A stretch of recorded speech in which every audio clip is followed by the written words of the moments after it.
Yo, what's going on, people? What's going on, people? It's SVD back again, Dojo Design Guy. Got another community corner episode 30.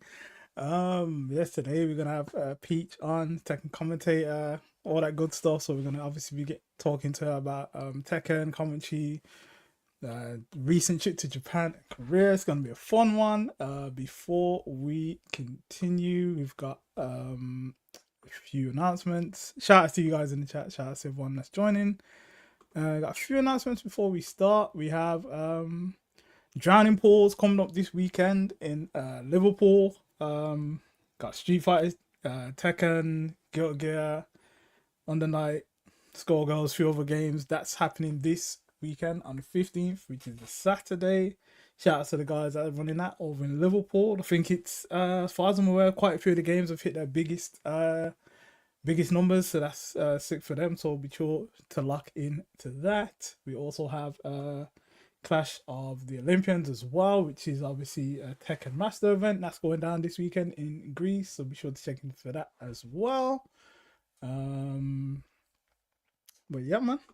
Hope you guys are doing all good out there. And yeah, I think I'm gonna get our guest on now.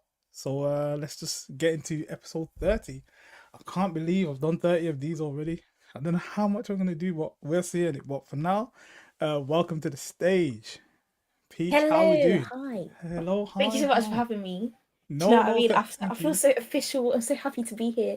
And also, thank you for that. I forgot to mention it earlier, but thank you so much for having these community corners. Like, I think it's so important to just document the scene as it's growing, like in real time. Like, I resent the fact that I wasn't born a decade earlier and I have no idea what happened at Elf. I have no idea what used to happen at like Chakadero. So it's nice that you can have people on to like tell it to you as it's happening in real time. Like, this is sick, man.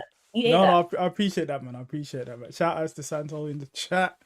As I said, I'm gonna get you on cosplay. Shout outs. I will get you on soon. Don't worry. But as saying that, no worries, man. I think I just started it at the point where I was like just trying to, as you say, just get community stories, get people to, just to share their stories really about how they got into the scene and what they do and stuff. And obviously you're part of the scene, so I decided to reach out, and thankfully you agreed to come onto the show. So once again, thank you. So yeah, for those that don't know who you are, let them know who is Peach. Who are you? What do you do?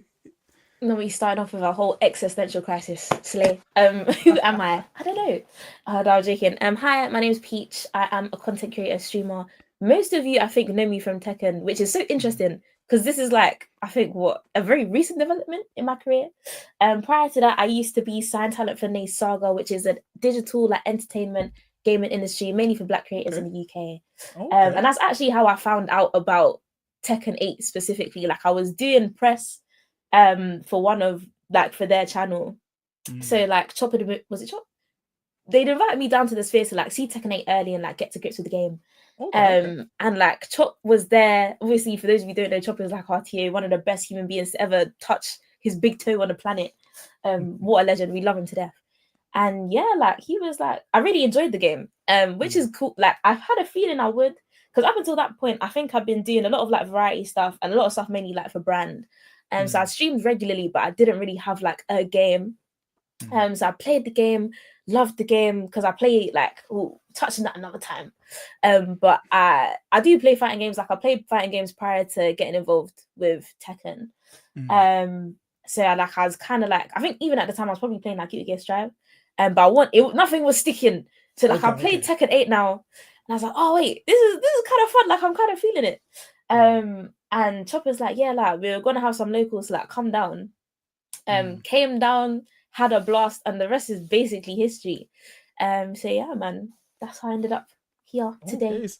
So did you have like any kind of like growing up, like did you play like fighting games when you were younger and stuff? Like, how did you kind of get to play Tekken? Was it literally just that experience there that kind of brought you into Tekken, or did you have an experience with 7 or any of the earlier games in the series?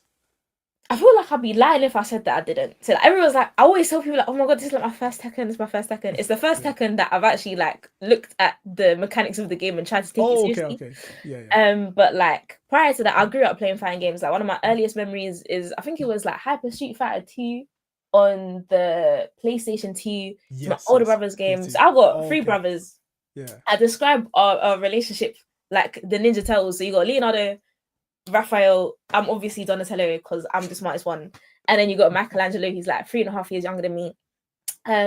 All of us are big nerds. Like our dad is a big comic book head, big gamer, like not so much a gamer, but he likes film and he likes comics and he likes like all he was in the manga crates before we even knew what manga was, to be honest with you.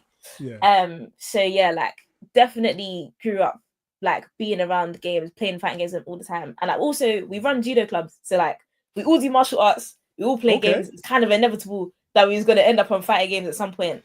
And like me being like the only girl in the house, I don't really give a heck about judo, to be honest with you. I appreciate it more now. At the time, I just wanted to be involved. And when it came to playing fighting games, I just wanted to be involved. So like we all used to play fighting games growing up. I feel like Soul Calibur was more my game. Like that's the IP that I'm down for. Darkstalkers is the IP that I'm down the line for. I do Darkstalkers, really? Listen. Okay. I'm so sorry. The day that I saw Morrigan do whatever that I even forgot the name of the move. That's so dark, and I saw the tip of my tongue. It's not Midnight Bliss. No, Psychoball. Is it Psychoball? One of them. It's not. I don't give a heck. Yeah. The move is T. And I saw her and I said, I want to play the game that she's in. And I was just mashing. I was just mashing the whole time. And I was having blast because they didn't know what I was mashing.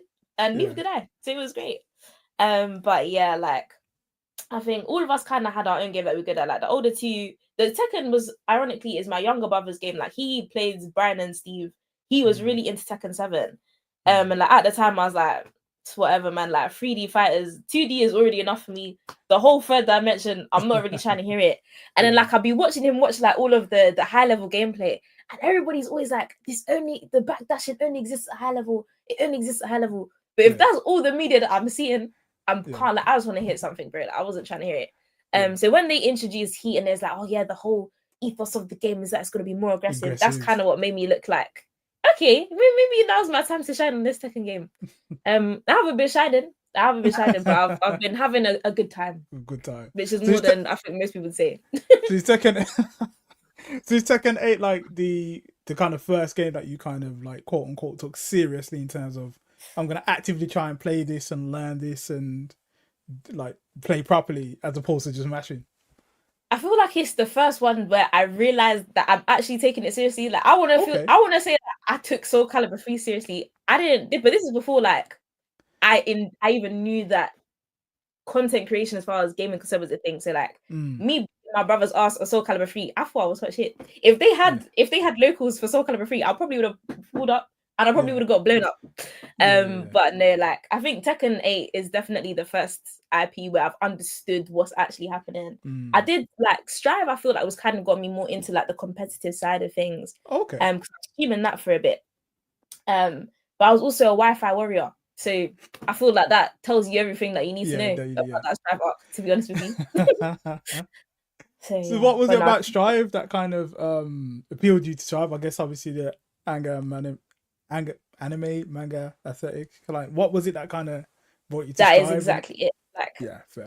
For me, visuals is everything. Like, it doesn't even matter what game it is. Like, cozy games had me because everything was super cute and super pretty. Soul Calibur 3 got me because all of the character designs they were so good. Like, even the characters that they discarded later on in the game is like, what's her name in Soul Calibur 4? I've made a tweet about it the other day. Like, it's serious, and I feel like Tekken 8. But it's nothing. Nobody ever talks about how gorgeous the game is to look at. And if I promise you, if I wasn't having the best time with Lily's update and her new outfit and all of her new moves, which look super T, I probably would have picked up Tekken either. But it's great. Like it's so pretty to look at. Yeah, that's what grabbed me. Okay, so it's so mainly superficial. Like the visuals. It's mainly the visuals, really. Then, like, so long as it looks good, I'll commit to the cause for however long. Fair enough. So I guess how did you kind of obviously you kind of got invited to chat to the first event. How did that kind of how was the first event for you in terms of playing Tekken and going to that event? How was it for you? How was it? I think in my memory I had the best time, but I feel like initially going there I was kind of like, we'll see in it, because I wasn't sure what to expect. And that's what it was. I wasn't sure what to expect, but like I got there, thankfully, like I knew a couple of the guys who were going prior to, like, I met Tendo, like I kind of knew Sync, kind of knew Chops. I was like, okay, I'm not going like by myself, which definitely made it easier. Yeah. And then I was there, and like I was in the bracket, and I was having a good time. Like I went ONT, I was like chatting to people, like it was fun. And then like Chop must have come up to me and he's like, "Oh, Pete, do you wanna hop on commentary?" I said, "Pardon." I said, it's like, yeah, like we need somebody to hop on comms. I was like, is there not anybody else you can ask? Like, K-Wis is here. Like, I'm pretty sure. I don't know if Sensei was there at the time, but anybody else in the building. Do you wanna? You know what I mean? He's like, they're still in the bracket. Like, what should we see? And I was like, okay. So I think it was like me and Sync. Like, I think Sync was there as well. And he's like, can you guys just like speak? Which is so interesting now, because like I think now that we're further on in Tekken 8, everybody was up on comms. But like when I got into it, I was literally the last pick. But I'm so glad that I did, because it was so fun. Like Sync made it super easy.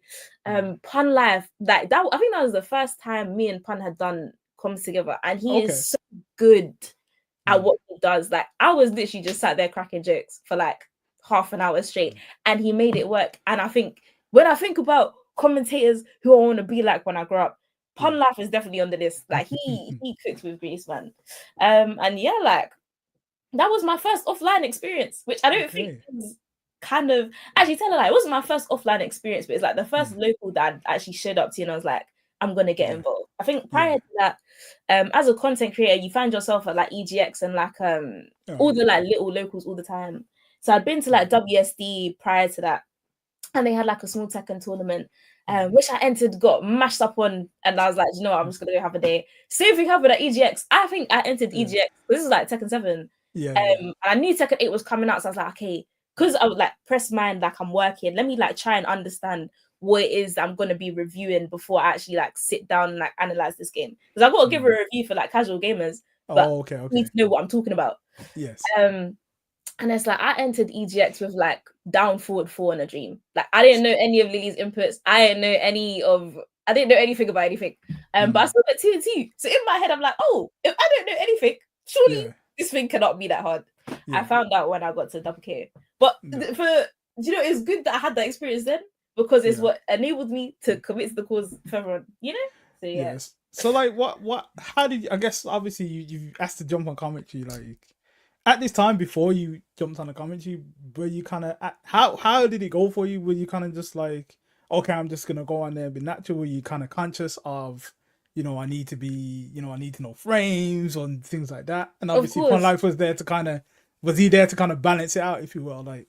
Absolutely, and that's why I was so glad it was Pun, because like even with Sync, like these guys know the game. Even doing commentary now, I'm like, I am not the frame data guy. I'm not the moves guy. I'm the color commentator. I feel like. Like, I think Pun Life also said this to me once. It's like the more you do commentary, the more you kind of become both. But right now, I'm still learning, and I feel like I really hope guys know and understand that I'm still learning.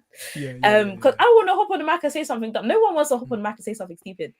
But at the same time, I'm there to entertain. Like that's why I love doing commentary with like Pun Life and like Sync and like guys who actually know the game, because it means I can just focus on making sure that we both sound good. And making sure that it's entertaining for everybody that's watching. Because one thing I will say, even before I even cared about Tekken, I knew exactly who Spag was. Because like when I come in a room and I'm watching my brother watch the game, I don't know what's happening on the screen. But the way that he's able to break things down and still make it accessible, I feel like it's such a sophisticated skill. And I don't think people talk about it enough. Like Spag commentary is so great is because he's not just throwing words and numbers and letters at you. Like he's not just throwing statistics at you, he's telling a story. And I feel like that's so hard to do live when the game's moving so fast. And it's something that I'll definitely appreciate more now that I'm doing it more now. But yeah, like I was peeing my pants, man. I said, I'm gonna hop on this mic and they're gonna call me a slur because I don't know what I'm talking about. And nobody did. And I was like, this is great. I'll do it again. No, that's fair. So, wow. So after that kind of first experience of commentary, and I guess we're talking obviously in terms of like partnerships and stuff, because speaking to obviously other commentators that I've spoken to in previous episodes, they've talked about, how they kind of balance it with partners and things and that. But we'll get to that in a minute. But in terms of the actual, like the first commentary that you did, how did you, once it's done and the event's over and that, is it something that you thought like, I'm never doing this again? Or how did you kind of continue from there after that? I think I had a taste for it because I think I did like hosting and presenting before, which is why like when Chop asked me, it wasn't like I didn't think it could be a possibility. And I think there's a small part of me in my heart that's like, oh, when I learn more about the game, like I hope somebody asks me to do comms. I just didn't think it would be my first event ever. Yeah. That is But actually a yeah, I bit mad. definitely wanted to do it again. Because I was like, bro, I don't know anything about anything. Yeah. But and I think that's a testament to just done is better than perfect. Like you don't have to know everything about anything to do a job. And I think that's what, like when I speak to guys about commentary now, that there's so many people who I think would be sick on comms who are just in the community who are like, oh, you know, like I don't know enough about the game. Like I don't think I'm this and I'm. You can learn on the fly. I'm not saying that I'm the best commentator. I'm not saying that people love my comms. I'm not even saying that it's great. But I think it's way harder to try and like lab the matchup before you even know who it is that you're playing against. Do you know what I mean? Like the things that I was worried about on commentary wasn't even the issue when I started doing comms. Like I was worried about saying the wrong thing and like having like funny voice lines. The thing that I find hard now is running out of steam, which is so ironic because I can stream for 3 to 6 hours at a time, just yapping and saying whatever. It's not even breaking a sweat. As soon as I hop on comms, Lord have mercy. My brain is just doing too much, and I've forgotten the end of the sentence, and I've already started it. What do I say now? Do you know what I mean? Like it's a different beast entirely. But I love it so much. Like it's so fun, like trying to work it out live. I just feel like now I'm in a stage where I want to study a bit more. I think. Okay. If I'm going to commit to this course, I need to start labbing. I need to lab. I was gonna get to that. I was gonna say, like, do you ever kind of review, like, you know, your comms and your footage and stuff, and look out for like feedback and stuff, negative or otherwise, and try and kind of what steps do you kind of take to kind of improve your game, so to speak, if you will, or do you think that, you know, everything's perfect as is? No, I don't do it enough. I honestly don't think I do it enough. I think I'll try, and you know, I hate the sound of my own voice. I actually hate listening to the sound. I'm just like, you're so cringe. Like, shut up. Why are you talking? Ew. I gotta listen to 3 hours of me just yapping. Cool, blimey. But no, like I think listening back to how you sound is so important. It's like watching your replays. Because as soon as you hear yourself say something, you'll know. And it's like you also know what you were going for when you were speaking. So it's like it's good to sit down, you know, take a deep breath, be like, okay, cool. What is it that what am I trying to say? Like, how do I think I did in just doing what I tried to do? And then B, what is it like? What I was saying helpful? Was it helpful? Or was it entertaining? Those are the two things that I kind of look for. If it's helpful, isn't really my bag, so I don't really worry about that one too tough. So it's the entertainment one that I normally focus on, and that's not necessarily being funny. That's like, was I clear in what I was saying? Like, can you actually hear the words that I'm saying, or was I just running away with the sentence as I'm probably doing as I'm talking to you now? Things like that. Like, you know, like I don't know if you ever studied drama, but like drama things like point, evidence, explanation answer isn't making sense. And also, I think one thing that I think commentators talk about a lot, but I don't think you'd think about if you haven't done commentary. Like, am I talking over my caster? Am I cutting him up? Am I trying to bite the mic too much? Like, is he getting his time to say what he needs to say? I feel like one thing I kind of do well naturally. If people have said to me a couple times that I hope I never lose, is that I'm easy to work with. I feel like all the feedback that I've got is good because I'm not. I think we, as a caster, as a commentator, you want to make sure that you've got your clip for your commentary reel. But you're talking for 3 hours. It doesn't have to be every time that your co-host has handed you the mic that you got to make it your big moment because something cool happened on the screen. Do you know what I mean? So I feel like one thing I do try and do is like pick my moments. But yeah, like there's I feel like there's a whole video essay on the things that I probably should be looking for in commentary. I think one thing that I definitely need to work on more than anything else is like not stressing about it. I'm such an anxious caster. The fact that nobody said anything about it is so fun. Yes, really. Really? Like, I've had so many conversations like Spag and Bubby's like, oh my god, like, what if I say the wrong thing? Like, was it good? And they're just like, relax, just relax, just have a good time. Like even at VSF, I was like, oh my god, I don't want to tell this story. It's so embarrassing. It's so embarrassing. Like I must have done my first block with Pun Life, and I was stressed about it because one thing I like to do when I am casting is I like to talk about the players. Like at my local, I know everybody. Like there's always like Yeah. a funny anecdote. And more than anything else, what I love about the offline specifically is the community aspect. Like even if you sell in the tournament, more time people are there to have a good time. They're there to catch Yeah. up with their mates. They're there to run some sets. Like it's a proper vibe. Especially like as an adult, like it's so hard to make friends now. Like it's good that you have people with a common interest that you can sit and vibe with. So yeah, like I love talking about the players. I love talking about like their stories.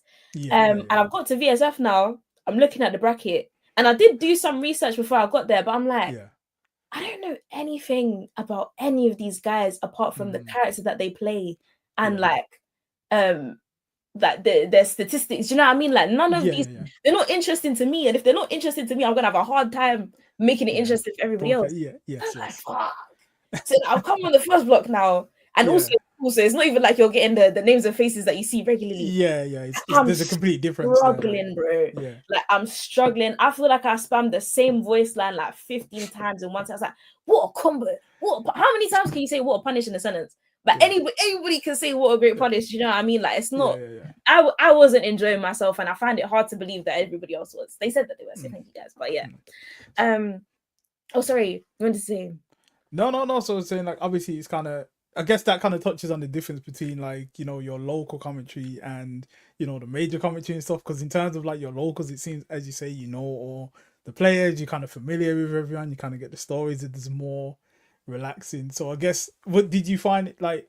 Was the transition like hard for you then, or did you find over the weekend that, you know, you were starting to kind of get more used to, you know, the major like commentary as it were? Definitely. I feel like after that first arc, like I literally spit Pun Life, I was like, that was horrible, bro. And I felt bad because I feel like Pun Life was having to work hard to try and make this thing work. But he basically said to me, like, listen, like if this is you on a bad day, then you're doing all right, man. Like just take a deep breath, you know, like try and distance yourself from a bit. Like you not feeling good about your work isn't like a personal thing. It's literally like just treat it like a bad day at the office and do what you can to try and make it interesting. Like I went and spoke to Eternal Dragon after that. I was like, bro, like help! Like, I'm drowning. I'm drowning in the pools, and I'm not even in the bracket. Like help me. And he's just like, just talk about it. Like you talk about your martial arts. Like just talk about it, like, oh yeah, that's a solid kick. That's a this. That's a that. And I think after those kind of conversations, and it's so like I'm so grateful that I have people that I can just ask, like, yo, like. Yeah, I was gonna say help. That's really sick. That like you guys, because obviously a lot of people didn't have that. But, literally, and I think a lot of people kind of had to figure it out as they were going on. So even that is like a massive privilege in and of itself. Like I do not take it for granted at all. And yeah, I feel like over the course of the weekend, like I was just overstimulated because I didn't realize, like I've been to VSF before, but like having that many eyes on my back and just being conscious of that many eyes in general. Okay. So anxiety is through the roof. Again, so that was like a hard. learning curve as well in terms of like the number of people there as well, and just obviously where you are in versus fighting in terms of on the ground floor commentary, you're pretty, I guess, exposed is the word in terms I of felt naked. I felt butt ass naked, and I was like, everybody can see me, and there's nowhere for me to go. This is just, but yeah, like I think as the weekend went on, kind of got used to it. And it's nice that I got to work with familiar faces. It was also lovely working with Hako as well. Like I never casted with him before, so that was really fun. And yeah, I think it's one of those ones where there's not even now, like I don't think there's anything that I could have done prior that would have prepared me for that, because the issue that I had wasn't I think things are not a mistake if you didn't know any better. The judgment comes where it's like, now that you know, what do you do with that information? What are you doing? Exactly. So I feel like now that I've had a taste and I know what a bad day at work looks like, I just want to lock in and clock in and make sure that it doesn't happen again. But you feel like it was bad though. What were other people saying though? Because I'm sure obviously you were saying that, you know. I love and hate my friends because they just gas me for anything, man. I feel like I'd fight there and they'd be like, oh my god, that was so good. No, I'm just like, thank you, honestly. But yeah, everyone's like, no, that was solid. Like, I don't think there was anything crazy that stood out, but nobody said anything horrible. And I think like that's a good job. In this day and age, and you got, you know, trolls in the chat and all the rest of it. Nobody saying anything negative. That is a good thing. That word, because I've had the like, why is there a woman casting?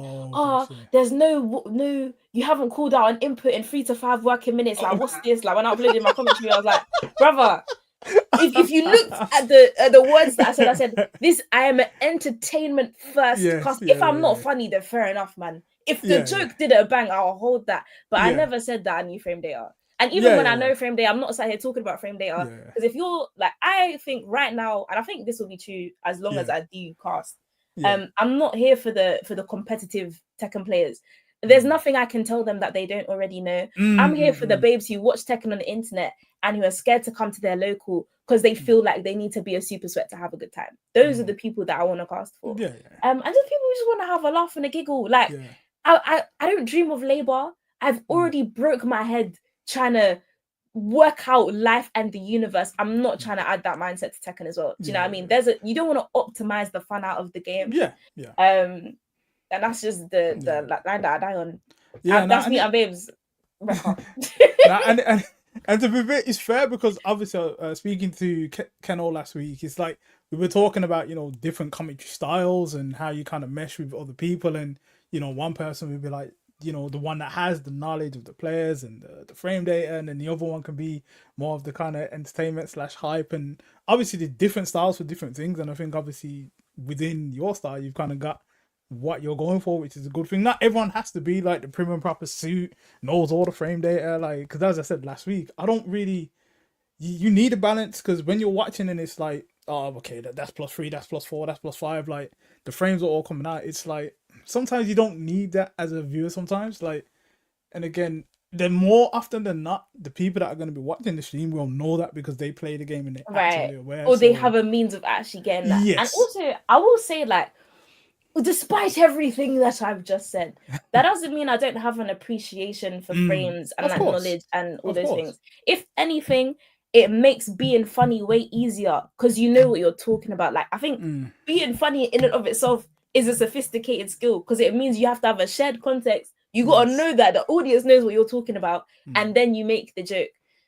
So I'm definitely like, I'm never gonna be the frame data guy. I'm gonna learn my frames. I'm gonna make sure I know what I'm talking about, but it doesn't mean like you can have both. You just don't have to. You don't have to be that guy if that's not your flow. And I feel like that's the hill that I'm gonna die on. Yeah. And then say like obviously you've got your kind of the commentators that you kind of look up to in terms of like Pond Life, Eternal Dragon, and those guys that kind of help and guide you as well, which is really sick. Like I wouldn't have thought that you would have like obviously you would have spoken to them over the weekend, but I wouldn't have thought that you said help and they would have given advice, which is really a sick thing because again obviously everyone's here to try and level up each other and that at the end of the day, and we're all a part of the one community. So literally that part, and they're such lovely human beings. Like even if they told me no, I wouldn't have given a heck because they're just cool. They're just cool people. And I love that about them. Definitely. Yeah, man. So we've kind of like skipped forward a little bit to versus fighting. So I'll get back to versus fighting. Don't worry, we're gonna get back to versus. But in terms of obviously you've done the first event. Are you actively looking for more commentary roles, or is it a case of you're just going to these more locals and stuff more regularly, and then you'll just jumping on or getting a bit more comfortable with it? Or are people reaching out to you to say, yo, Peach, we want you on comms, like, can you do this event? That's a great question. I think it's a bit of both. Like, I always want to do double KO because that's my local. Like, I love it there. Like, that's my home turf. But people have reached out to me and asked me to do comms, which I'm like, this is crazy because yo, guys, I'm used to this. I ain't cheated this. I think Tampa Never Sleeps. That was insane to me. Like, I was like, I just got here and I'm now doing comms with Chicken Chakra. That was hard. Okay. This was a couple months ago. I think it's like a couple weeks before VSF, which was sick. G Glider has a tournament that I love Lily Nation. Like anytime there's a Lily on the screen, I'm so happy. I feel like I commentate best when Lily is on the screen. Obviously, that's the character that I play, but she's just so funny to look at. Like, there's just so much you can say. So yeah, like I also did that with Chicken. Like that was super sick. Nice. But yeah, like I'm always looking for an opportunity to practice. I feel like, and not just practice, but execute. Like the things that I'm working on, like behind the scenes. Like it's good to test it. Like that's why you go to the local. You want to see if the labbing that you've done has paid off. And I don't think commentary is any different. In that sense. But yeah, man, I'm still new to this. I'm not new to this. But one day, maybe even will see me. I don't know. Like I'll be sending in the applications anyway, just to see. But yeah, I think that actually, tell a lie, that is one thing that I do. Sorry. But I was so childish. They should have never let me speak, bro. They should have never given me a mic. It's cool, man. But It's yeah, cool. like I will, if I see a commentary application, 110%, I'm applying. Yeah. And it's like, inshallah and vibes, like, I'm a strong believer of what's for me went past me. Like, if they want me to do comms, they'll hit me up. If they don't, they won't. And that's okay. So yeah, man, it's just making sure that I'm ready all the time and not just at the right time. That's the part that I'm working on. So have you got any kind of like, I guess you've kind of spoke briefly about in terms of commentators that you kind of look up to?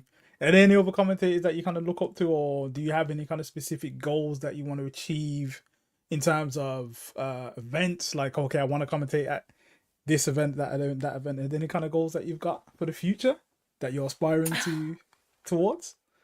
I think I'm more of a, like, when I come to goal setting, I'm more of like an action-based person. Like, it's less about the event. It's more like, okay, I want to feel comfortable doing commentary. Like, that's a big goal of mine. Like, I want to get to a point where I sit down. I don't care what event it is. I just want to know that when I'm sat, it doesn't matter who they put next to me. I'm having a good time. That's the type of commentator that I want to be. So I think that's like at the top of the list. I would love to do Evo. I feel like I'm always scared to do it because I feel like once I've done Evo, I'm never gonna cast again. But like, ask me if you like. But I've made it now, guys. I'm so sorry. I'm done. I'm clear. I gone clear. That's it. It's over. But yeah, Evo. That's Evo France specifically. I want to commentate Evo France specifically. Because I went to the first one. That was it. I don't know if you went to Evo France. That was a movie. I would need to do that again this year. Like, it was so cool. But yeah, I think most of my commentary goals are more about me being a more well-rounded commentator. And I feel like everything that comes from that will be sick. It'll be dope. I'm here for the journey, man. Yeah. So what other offline events have you been to then? Obviously you mentioned Evo France. And this isn't specifically as a commentator, this is you going to the event. What other kind of FGC events have you been to? Obviously there's versus fighting. You mentioned Evo France. Have there been any other European events that you've been to? And how were they? I haven't done any like international ones. I feel like Evo France is like my first international. Okay. Sorry, excuse me. I think it's gonna be a while before I look to do that again, just because I don't like I went there to compete, and I didn't do the prep I was supposed to do, put it that way. But I did not enjoy getting blew the F up. So I'm going to get in the lab so I don't get messed up again. Because international is a completely different it's just a completely different ball game. Like, you think, okay, cool, I'm Tekken King, like I'll probably go 0-2, but I ain't gonna get rinsed. I didn't get rinsed, but that was a hard 0-2 that I had to go. Do you know what I mean? Humbling. Humbling. It was just hard, man. I'm glad that I was able to hold my own, but that was too much stress for about 5 minutes of my life. Went to Soup because it happened to coincide with when I was in Korea. That was sick. Just seeing how like different it is over there. I can't lie. I think we got a better crowd in Europe. Oh, really? I'm one of those people that I like to get, you know, when you go to a tournament or you go to a boxing match, a wrestling match, I like the vibe. I like the ambience. I like the oh my god, and the crowd goes wild. So if I'm expected to sit there quietly, like I do have a hard time. But it was great. It was really good. Like, I wouldn't change anything about it. It was just different. It was literally just different. Where else have I been? I'm trying to think. So you were saying? No. You carry on. I'm like, where have I gone? How could I forget side quests? Before Double KO, there was side quests, and I feel like we were all like, it was one of those locals where you and your mates, you just pull up and you have a good time, and it's always random. Like, you always get a different crowd, and I'll never forget there was like one side quest where like is in the last year's TWT, and like guys must have just needed to get points last minute, because like when you go there, the only person you're kind of worried about is like Neon Ray or like what's it called? What's his name? Neon K. So you're like, you know, you're fighting for third place, but it's nothing too crazy. We get there this weekend, Joker's there, K-Wiss is there, Go say this. I said, what's going on here, guys?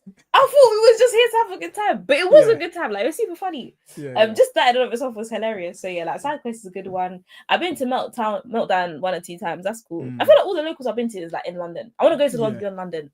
Like, I know Scotland has a sick scene out there. Like, I forgot what the tournament is called, but I really want to go because they're like the only local that still has Darkstalkers.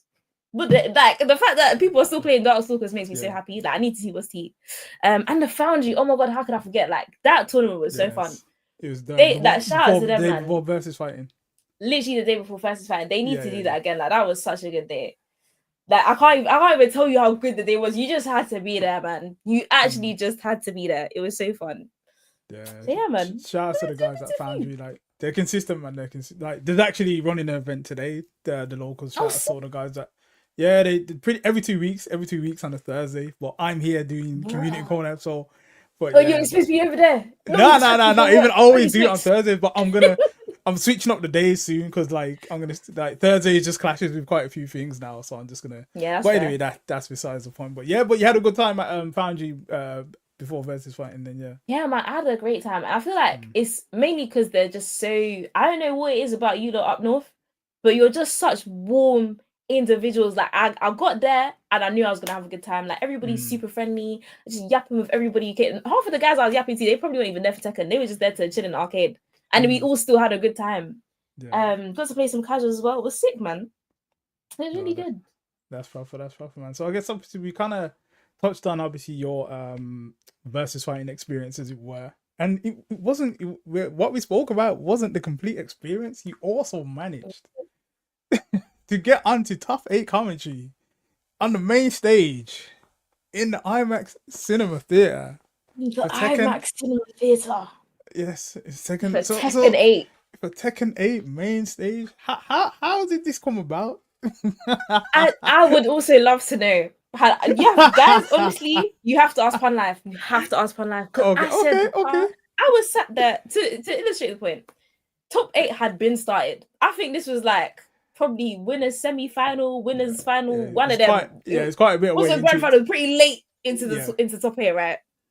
I'm sat there minding my Merry Black business.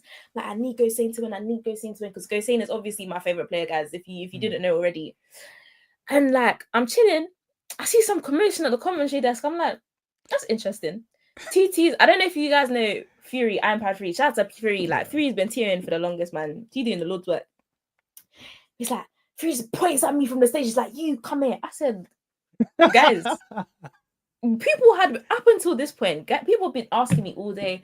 Oh, Pete, so you're gonna do top 8? You doing top 8? You doing top 8? I was like, nah, that's not me. Like I'm done for the weekend. I'm chilling. It was a great run. Like I had the best time. All of a sudden now I have to run up to the main stage and sit down and put on headphones and start speaking. I didn't even know what was going on. Like in the time it took me to get from the seats to the stage, I'm pretty sure a round had already passed. I think I sat down and like go saying a run around. I was like, what am I doing?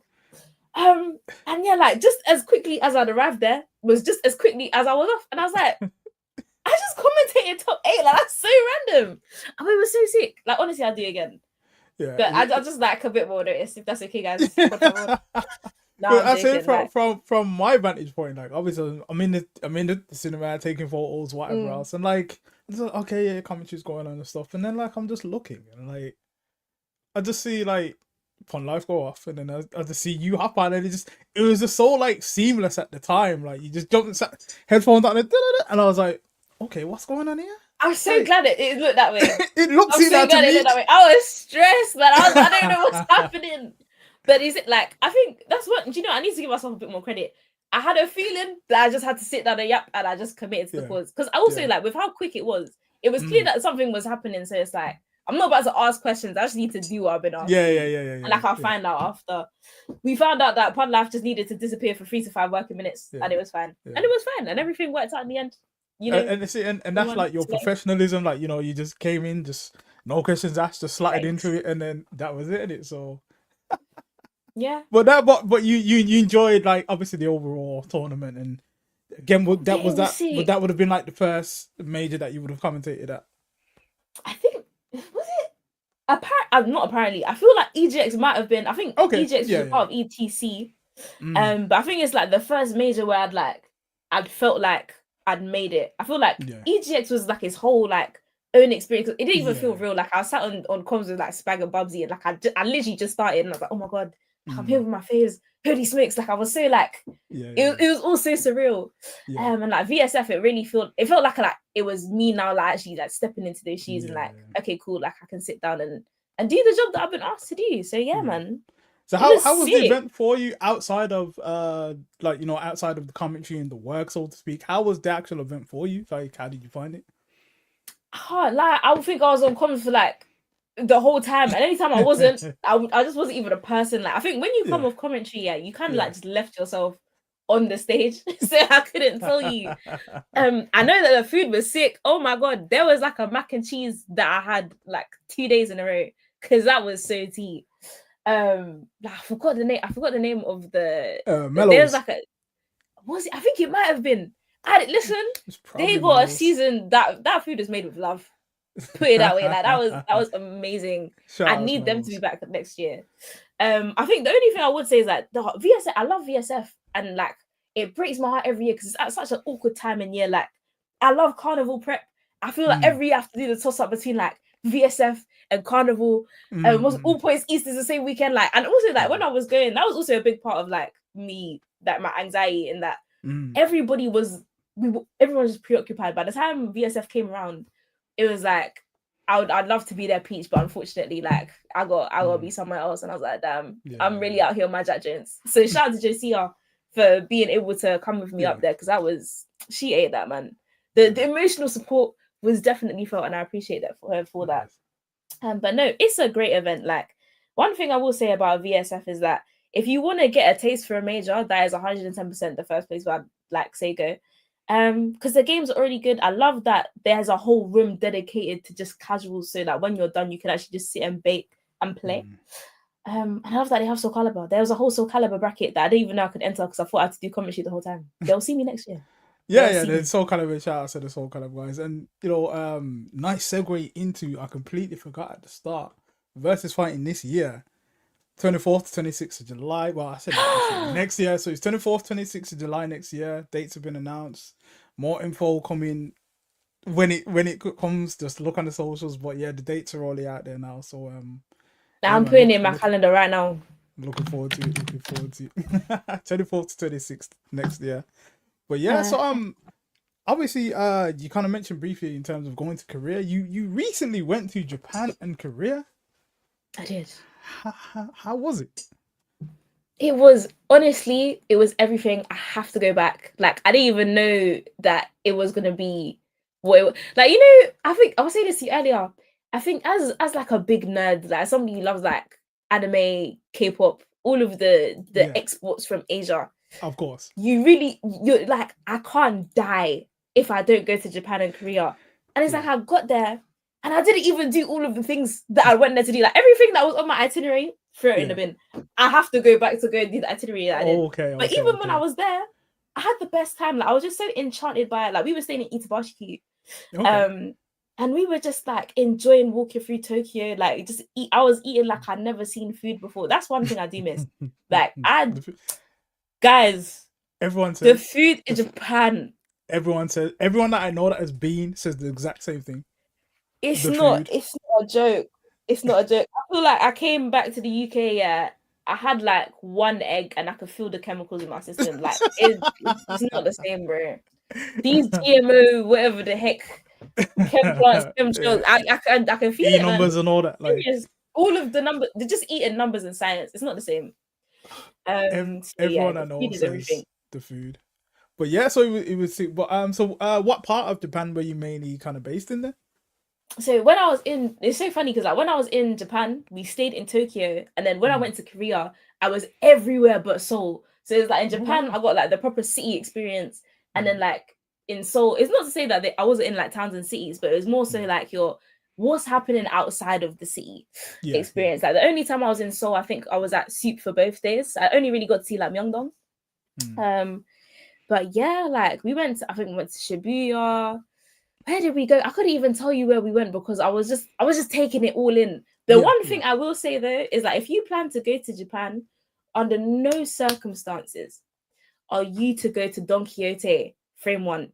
For those of you who don't know, Don Quixote is like a mega store where it's like every single floor they've got like different wares. So it's like on one floor you got like your, I don't know, like beauty products. Second floor is like clothes and socks and whatever. Third floor is like you get the gist. Do you know what I mean? Yeah. And the scariest part is they're open 24 hours. So it's like you're there after a night out, don't have much to do. I need to go and get like a sock or a sheet mask. Let me go to Don Quixote. The first night we went there, you must have come back from dinner. I was like, I need to come and get like a sheet mask because like there's some skincare bits that I need before I go to Korea. I went in there with the intention of spending no more than $3 Great British. Ask me how much money I spent. How much money did you spend? 100 Great British pounds on the. I said, are you smoking milk, guys? I went there for one thing. I spent £100, and this is the start of my trip. None of these things were budgeted goods. I knew what I wanted to buy before I left the house. Now it's long. I said, God damn, man, Don Quixote is a scary place. And I forgot to go to the top floor, because if you go to the top floor, you can do like tax free. I think it's going to change in like 2026. Okay. But you don't have to pay tax. My dumb ass went and paid tax, like I'm living and working and breaking my head. Oh no. So 40 of those pounds were 110% just tax, guys. Like, it's big mess up. I learned the hard way. But it's fun though. Like, overstimulating as hell. I'm sure they're pumping oxygen into Don Quixote the same way they're pumping it into the casinos, but it's a good time. The time was definitely had. That's it. And then you went Korea and you went to the soup tournament as well. How was that? How was the tournament? It was really different because, like, go on. No, was it always the plan to go Japan, Korea, and go to the tournament, or was it kind of a thing on a whim? It's also like, it was more on a whim. Like, I remember I was sitting in Spag's chat and he must have said something about soup happening. I was like, oh, I'm going to Korea soon. Like, do you think? I don't know if he said it or I said it. He's basically like, listen, soup's happening. If you have the chance to go, just go, bro. And I was like, oh, but Spag, I don't want to go. I'm scared. Like, I'm going by myself because I hadn't really gone to go to Korea for soup. Like, I was going to visit one of my friends who lives over there. Okay. But I was like, oh, I'm here now. I might as well. Do you know what I mean? Like, even if the tournament itself was crap, which it wasn't, by the way, it was super fun. But let's say, like, in some other world, it was. If I hadn't gone, I would always be thinking about the fact that I was there and I never went. So how are you gonna go halfway across the world and you're there and you not go to the tournament? Like, you may as well. Right. Yeah. And it was a different experience. I think it's the first tournament I've been to in a long time where, like, I didn't really know anybody. Like, obviously, like, John Ding's there, all Sam's there, and these are my legends. I'm not gonna go chat to them like I know them from anywhere. Do you know what I mean? Yeah. But yeah, so like going to a tournament by yourself, like, it really is a completely different experience. I think if you can go with a friend, if you're new to the FGC and you want to experience a tournament, grab your mates, even if it's just somebody you know who you play with on Discord, holler them and like just be like, yeah, let's just go. Because it takes the edge off, I think, especially like if you're anxious. Like, I'm an anxious babe. Contrary to popular belief, I am an anxious babe, guys. But I still had a great time. Like, I got there, Kira was there, Ilyas was there. Ilyas is a funny person. Like, he has like the best sense of humor, I think, of any of the people that I've ever met. His brother was there as well. And like, yeah, like, it was so nice getting to meet O-Bunnies in person, like the Mirage girlies. I love the Mirage girlies, big fan, love them both, they're great. And yeah, we just cracking up and kikiing. We got to meet some of American players as well. Got to meet Stack for the first time. Oh my gosh, Tone jump scared me because, like, he must have come to say hi, and I was looked into like one of the tournaments, and he just tapped me in the back, and I feel like my soul left my body in that moment. Which is like, you have all these funny interactions. Do you know what I mean? Like, it was super fun. So even though I went by myself and I was very nervous about going, I'm glad that I went because it was a good time. Were there any kind of differences or anything that stood out in terms of the event, in terms of the ones that you've been to and then being in Korea? Like, because I think earlier on you kind of mentioned like crowd wise was maybe a bit more reserved. That is true. I feel like layout wise, not really anything too different. It was in a weird location in that it was in the station, which I thought was like pretty cool. Like, you come out of I think it was, I can't even remember the name of the station, but you walk for 40 days or 40 nights and it's tucked away in some corner. But they got like a whole like auditorium. So it's like a super long hall. You had 3 sections because it wasn't just Tekken that they had like Tekken, Strive, Under Night, I think, Eunice, and a couple other games. It was very compact. Like, I think they had like, I want to say like 4 stations and like 8 setups per station. But it was tight. Like, you definitely had to squeeze past people. But it was super efficient. Like, it was also interesting having to play in a tournament where I don't speak the language. Like, I can read Hangul, but I don't read it well enough to navigate a menu quickly. I think that's what it was. That I knew what I was looking at, but I gotta get this match started. I'm trying to get out of the menu. I'm trying to work out whether this is the reset to default. Like, sometimes you just gotta mash and see what happens. But I think the biggest difference, which is what we were talking about earlier, is just the crowd. Like, the Koreans are very quiet. very quiet. Not silent in its entirety. But whereas I'll be giving like live comms with my brethren as the game is going on. Guys are not doing that, man. They're just like, oh, that's a big this, oh, that's a that. Yeah. So it was different. I feel like I'm more of a person who's like I like to feel the crowd and like to hear it. Yeah. They definitely had places for you to sit, but I feel like it just so happened that everybody was kind of watching from the setups because the setups were literally like right in front of the big screen with like the stream. Yeah. Like you're there anyway, like you're playing casuals. Who am I leaving the setup for to like go and sit down? Do you know what I mean? Yeah. Fair. But yeah, it was sick. I'd do it again. How did you get on in the tournament actually? Do you know what's so funny? I'm telling everybody that I went 2-2 because I did. That's what whatever the heck says. I got 2D. Okay. I got 2D keys. The first game I had was against the guy, I think his name was Focus. Yeah.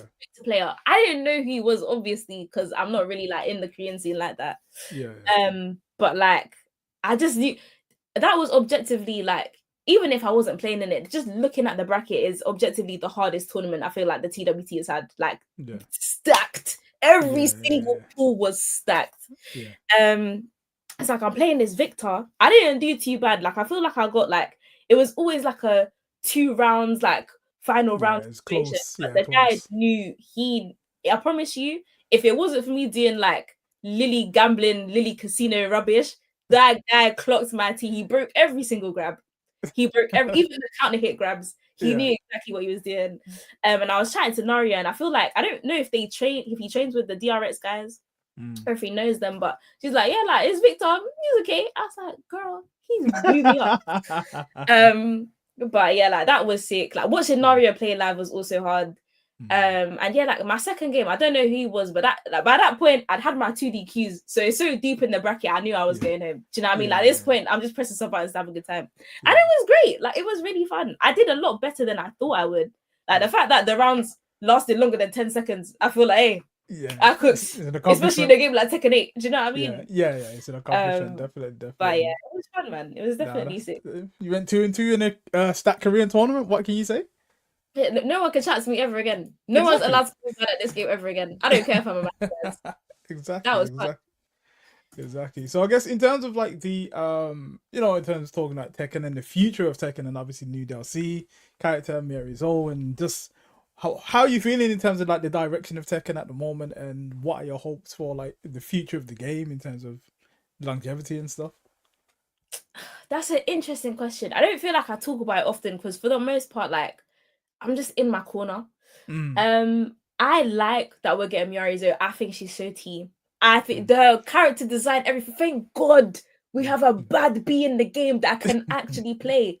Holy smokes, man! Like if we had another patch of just hymns, not to say that I give a heck about gender norm stereotypes or whatever, but I just want to play a character that I can resonate with, and I want to play somebody that's pretty. I'm so sorry that I adhere to the stereotype. It is what it is. Pretty girls want to play pretty girls. It is what it is. Do you know what I mean? But yeah, I don't know how I feel about her moveset. I don't know. She plays like Jun. I just don't like Jun as a character. Anything that reminds me of Jun kind of triggered. And she has Clive's whatever the heck that Clive's Den 3, whatever. Like I don't like that. That it looks plus as hell. The wall jump looks scary. But if I'm playing her, it's not a problem. So we'll see. Like I'm just interested. I'm interested more than anything else to see like how she's gonna play it and what it's gonna be like. As for the future of the game, scary business. I don't know. Like I think we've been waiting for a lifetime to get a new patch or like a balance patch. So I'm optimistic that it's gonna do something to like shake up the meta. But I think more than anything else, my thoughts lie with the community. I don't really care about the state of the game so long as people are playing it. I will be quite worried if people just decide to drop Tekken because they don't like the state of the game. And that's why it's like when people say to me that they like Tekken, I'm like, do you like Tekken or you just like being good at it? Because for me, Soul Calibur you see Soul Calibur 3, that is my favorite game of all time. No one can tell me anything about that game. And it's broken. It is literally a broken game. I don't know if you remember not the Chronicles of the Soul.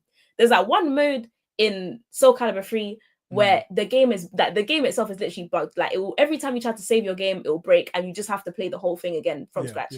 That's just the way the game was sold to us. Bandai Namco IP, by the way. And this is why it's like Tekken 8. doing don't really faze me. So I'm like, Bandai has killed my favorite franchises before. I've played this game before, guys. Like Soul Calibur 5, wow, that was really scary, guys. Yeah. Still play the game. I would love a Soul Calibur 7. That would spark a lot of joy. So yeah, man, I just hope that the rest of the community is as committed to the cause as I am. And we'll see. We will simply see. Nice. So what's next for you in terms of upcoming events, or you got anything next in terms of like streams and stuff and things? I see, obviously content creator and all that. I'm asleep, man. I think I might stream now, because I'm here, I might as well. But I think right now, like, because it's like November, December, this is where I'm like winding down. Chat is probably going to get onto me about these vlogs that I've been promising them since before Christ. There's a vlog that I have been saying I was going to post since April that I'm still editing that needs to, so we'll be shipping this content TBC. But yeah, like I'll still be casting when I can. I'll still be streaming when I can. I'll still be making content when I can. And yeah, like I don't know. I'm interested to see like what my next step is myself, to be honest. I'm one of those people, it's like I kind of just plod along and then whatever happens. Yeah. Will you be going to TWT finals next year? I don't know. I haven't decided yet. I'm very much like inshallah, but like if the Lord wants me to be there, I will just spawn there. Like you'll find out the week before that I'm going. Do you know what I mean? Yeah. Yeah, we'll see. So I guess in terms of, we can touch on obviously being a content creator, obviously starting that, I guess, how do you find like the balance of, okay, you've got to film this, now you got to edit. How do you find the balance of doing all these things essentially and still playing Tekken and streaming other games and commentating at events as well? How do you find the balance? I literally don't. I feel like this next year for me is about striking that balance. I feel like when I was signed talent, also this is like my first year independent. So like I left Saga in like January of this year. Okay. So this year for me is just like seeing what sticks, like when you're not signed to an agency, when like doors aren't being opened for you, like what do you do well when somebody isn't telling you what to do? Yeah. And to my surprise, it was a really good year. Like I did a lot of commentary. I still do a lot of like #ad, #gifted for like Nintendo and Bandai, like my favorite brand. It's really cool. And yeah, shout out, I love you Nintendo, you my faves. I'm a Nintendo fanboy. I gotta admit. Listen, all day, man. Even they can't do any wrong by me, and it's like there's a lot of discussion and discourse on the internet, but I'm like, as long as I get any Animal Crossing, do you know what I mean? But yeah, like, so this year's been a lot for me. It's more like a just do whatever, and I think that's just my approach to life. I feel like I do what I can to the best of my ability, and then like once I've done that, we look and see. You have what's the word? You have to review. You have to review how things went. And then once I've sat there and done that review, then I'll know what my next steps are going to be. So like come December, I'll probably have a better idea. Right now, I just feel like I know that 2XKO is something that I definitely want to be more involved with. Okay, nice. I just haven't had the chance to like sit down and proper get into that game. But I love everything about it. Like the fact that it's free to play, the fact that, Arcane just happened, League, and people keep telling me I'm not allowed to play League because it would just ruin my life. And I'm but I need to understand why these characters move the lore and the characters and stuff, and you see what I'm saying? Yes. So yeah, like it's looking promising, and that in and of itself sparks a lot of joy. I feel like I'm in a space now where I can kind of like pick the things that I want to double down on. Nice. So yeah, nice use of double down 2XKO. I'm sure Clark, I didn't even know that I did that. Wow, I'm so smart, I'm so cool. That was so intentional, guys. Nah, that was sick. So I guess obviously in terms of like fighting games, like that is one of the next games that you're kind of looking for. Is there any other fighting games? Because there's quite a lot of tag games coming out in the future. We got like Marvel Token, Invincible, and any other games, fighting games wise that you're interested in? I can't lie. I'm trying to get back to my roots. To be honest with you, I'm trying to play some Soul Calibur 2. They just announced that Soul Calibur 3 is coming on the PlayStation. I might just drop Tekken entirely and just become a Soul Calibur 3 streamer and start hosting Soul Calibur 3 tournament. Like my love for that game is this much, guys. It's massive. So yeah, like I think fighting game wise, Tekken 8, 2XKO, and then whatever my friends want to play when we're in Discord. Do you know what I mean? Fair enough. And Smash Bros. We don't talk enough about Smash Bros. Like that game is fun. It's good, man. It's good. And I think because obviously you mentioned Soul Calibur 3, I feel wouldn't surprise me if it's at versus fighting this year, because obviously we had Soul Calibur. We normally have Soul Calibur 6, and we had Soul Calibur 2 for the first time this year as well. So we had both of them running, and if there's an obviously when is it out actually? The Soul You Calibur haven't 3? said, and it's doing my head in. Like, I need to know when I'm not supposed to be at work. Like, I need to know when I can take the annual leave, and the window is getting smaller. Listen, guys, please. Like, Okay, I just so want to play soccer. I just want to play Tira in her purest, unadulterated form. Do you know what I mean? yeah, I Man, feel you, I feel you, I feel you. So I guess I need to before play. we kind of wrap things off, have you got any kind of shout outs to anybody, shout outs to socials, anything else, any kind of streams? I'm sure I think I've was floating on the Twitters over there, and you stream pretty regularly. You streaming Pokemon, was it? I think. I was streaming Yes. Pokemon ZA and Tekken 8. I crash out first, and then we make up for it with Nintendo Fair enough. IPs. Yeah, Nice. Yeah, the balance, just fair enough. So yeah, say absolutely. any shout outs that you've got to anyone that's kind of helped you along the way, or just in general. Really? Shout outs to any and everyone who has helped me along the way. Actually, like, I say this all the time, I didn't get here by myself. So shout out to Chop for giving me opportunities. Every cast I've ever spoken to who's helped me out in any way, shape, or form. I know Records in the chat somewhere. Bag Bubsy, Pun Life, Chicken Chakra. Shout out to Hako as well. Like, I hope I get to see him on here one day. That would be super cool. And yeah, man, like, just Double KO has a Discord now. If you've never been to our local, you need to come down and get to know. Shout out to the Foundry just because I love them to death. Like, that night before VSF was almost better than VSF. That's how much fun I had. And yeah, man, like, if you've been interested in anything that I've had to say, you can catch me at P3ACHX on whatever social media sparks joy. And yeah, hopefully you'll see some more of me moving forward. And thank you so much to Electronic Dojo for giving me a chance to hop on their platform, not just once, but twice.